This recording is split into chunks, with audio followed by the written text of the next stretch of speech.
Iglas na araw sa inyo mga katropa. Alam nyo ba na ang malinis na bakuran ay kaya-aya sa mata?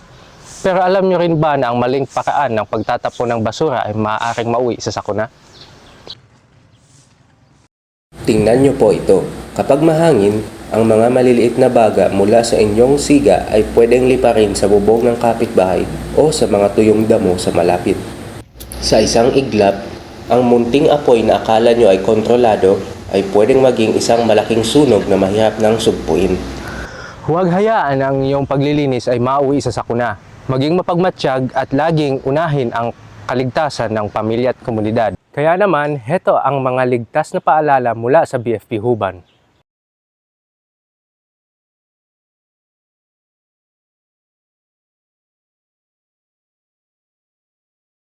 Mula rito sa Huban Fire Station, Fire Officer 1 Mads Arkidatar, ligtas ang may alam.